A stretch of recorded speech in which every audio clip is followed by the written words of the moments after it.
Hi everybody. All right, we're going to learn how to do a slip knot. This is the first thing you need to do. And the way you do it is you have your tail, and then this one is connected to your skein. Okay. You're going to take your yarn. I'm going to show you a couple different ways. One, you can just tie that on there. Just do one little square knot. Let's get it up here on the shaft. And make sure it can slide. Okay. Now, you have it tied onto your hook. You figured out how you want to hold your yarn. And then I'm going to hold the base, either the base of that slip knot, and I can still slide my yarn back and forth. First thing you're going to do is to make a chain is you're going to yarn over and just take it, go in front of your yarn and go to the back. And then you're going to start pulling it down. And then as you get closer, see where my thumb is? That's where that knot is. That's going to be the biggest gap. And then you start to turn, and then you pull it through. And then you turn your hook back up. That's the first chain. And when you look at it, you see two lines. That's what you want. So again, I'm going to move up. I'm going to hold that whole chain. Now my hook is facing up again. I'm going to go in front of the yarn.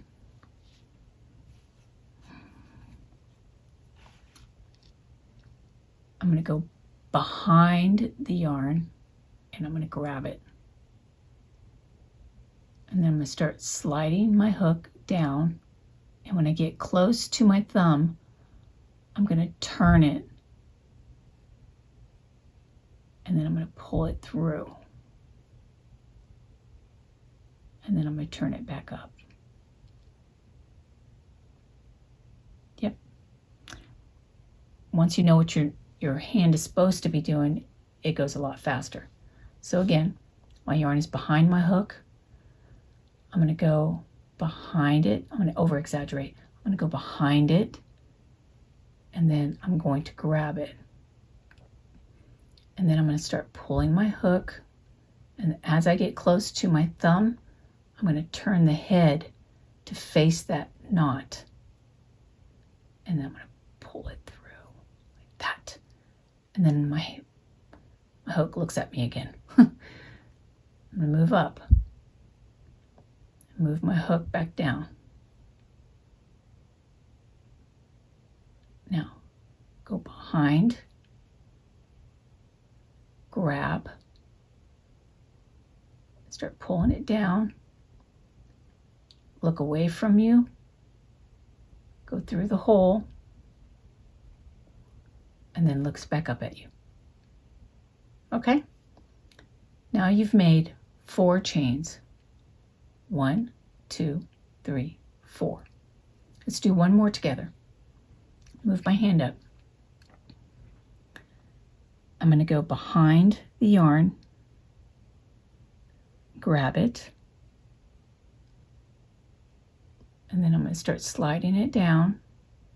Make sure that it's hooked into my neck of my hook. And when I get close to my thumb, I'm going to turn and face. And I'm going to go through. And then I'm going to look back up. All right. Let's see what this hand is doing now. So I've got my yarn.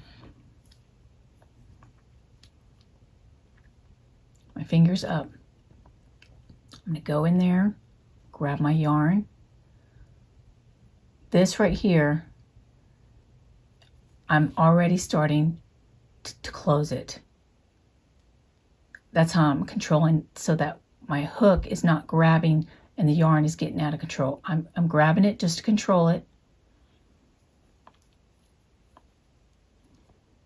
So I did that. I can feel my index finger do that.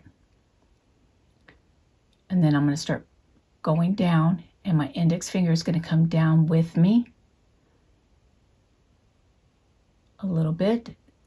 It's going to go in there. And look at my finger. And then it comes back up, and then it pulls the yarn back up. I don't know if you could see that. Like that. And then then it pulls it back up when I come through.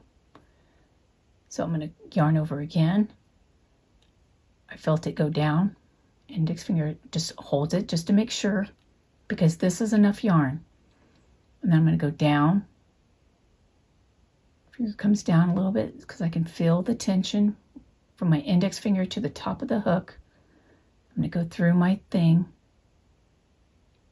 My finger comes down, and it comes, my face is back up, and then my finger pulls the yarn back up to give me more yarn.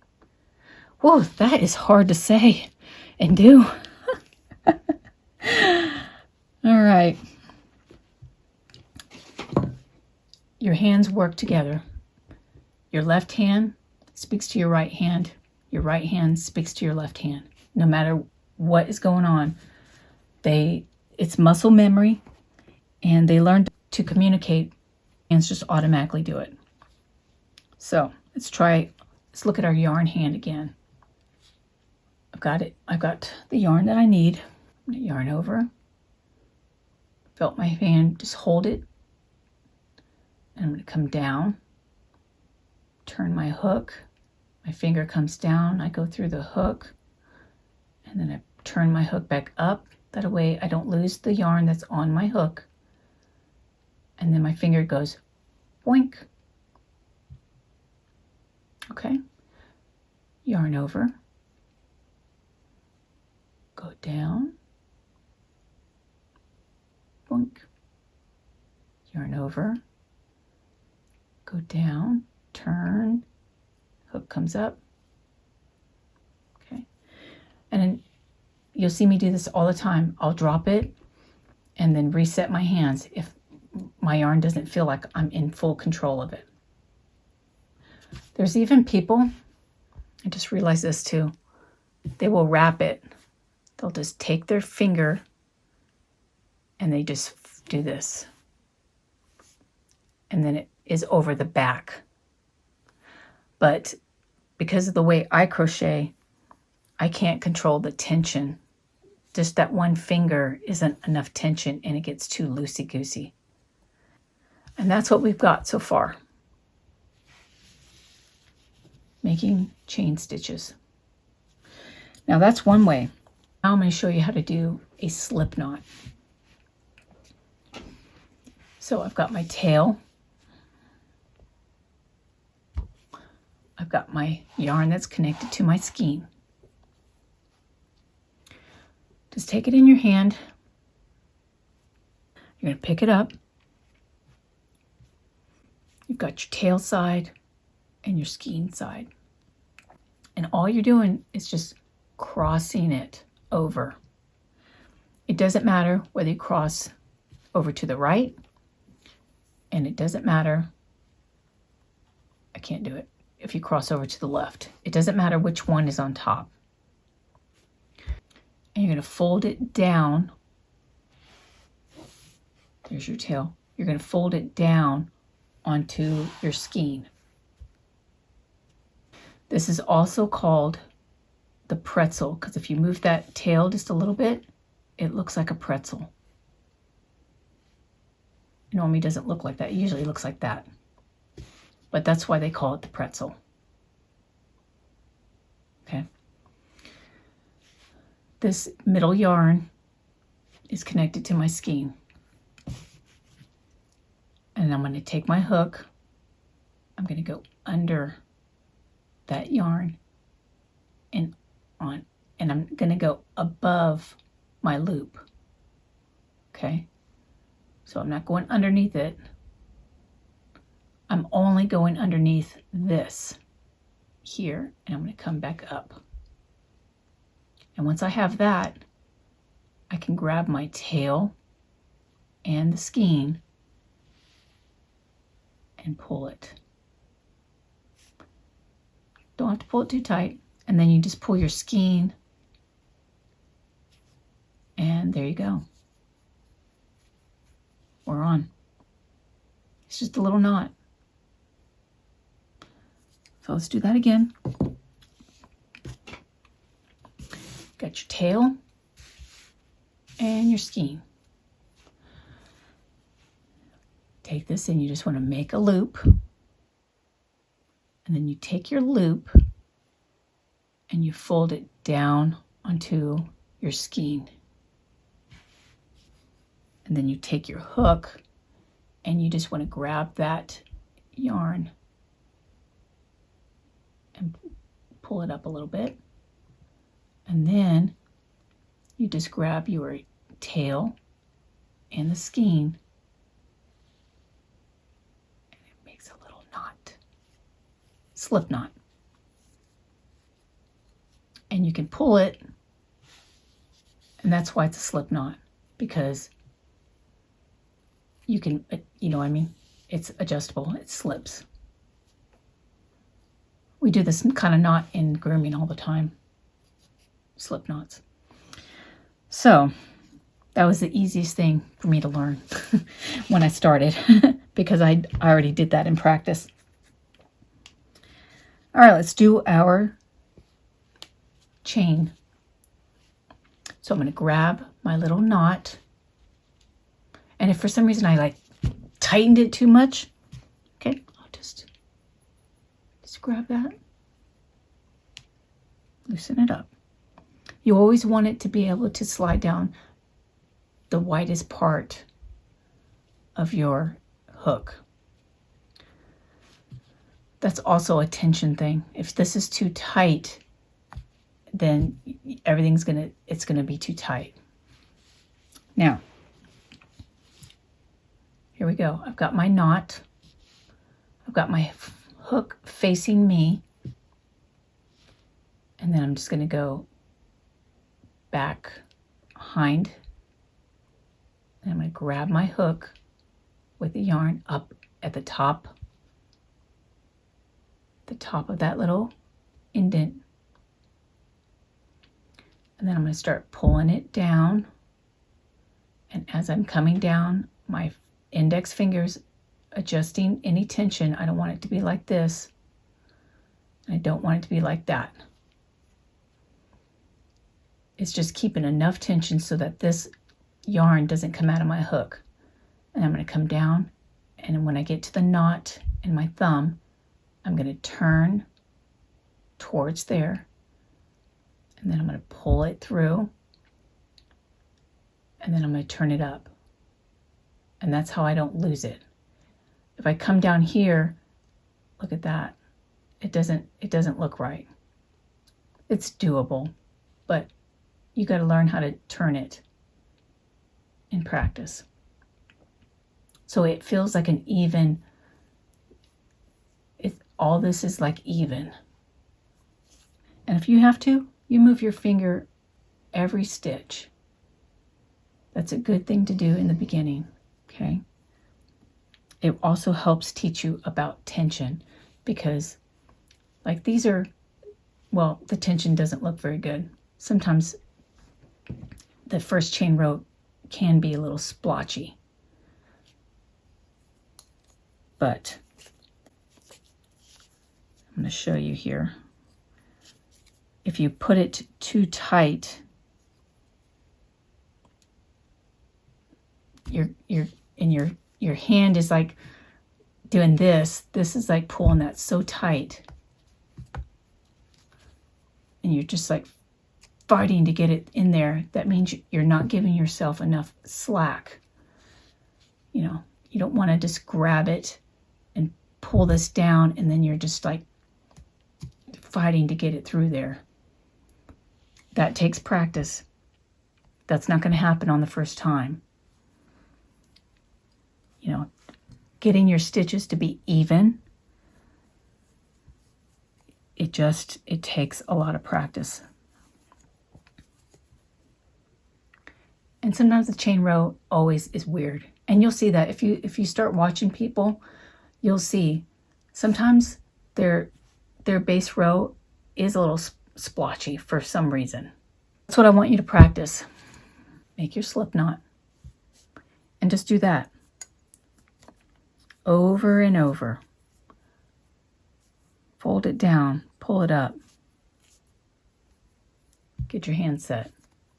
Take it apart. Fold it over, fold it down, pull it up. Get it ready. Take it apart. Like when it came down to it, this is what I ended up doing. I just kept trying to build this muscle memory, making that slip knot so that I can just be ready to go and just do it over and over and over. And when you feel okay about that, you're ready, grab your little knot and start working on your slip knots. I mean your chain stitches. You're just grabbing that yarn and pulling it through. And it will get easier. Try to relax your hands. It's really hard to do because your hands don't know how to be, so they automatically want to be tight. You know, stretch them. Hopefully they're not as crinkly as mine. Okay, and just keep it light. That's the best advice, but it's really hard to put into practice. And don't be upset if you do have some that are like super tight and then you got all these loosey-gooseys. That's okay. Matter of fact, I would encourage you, make your chain row, snip off your yarn, and save it so you can look back on it. And if you don't see any progress for a couple weeks, still give yourself grace. This isn't, your hands don't automatically do this. You know, that's why it's a creative art. Okay? Which brings me to my last subject of this matter, is that there are two kinds of crocheters. You have some that are all the stitches line up. There's exactly 10 stitches on this side, and there's exactly 10 stitches on this side. They crocheted a square. I've got 20 across, I've got 10 down, 20 across, 10 up. Everything is perfect.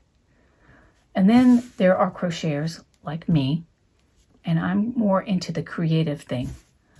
I'll be crocheting along, and if I think, oh, I think I want to add a stitch there, makes it look more even, I will do that. I'm more into the creative side of it.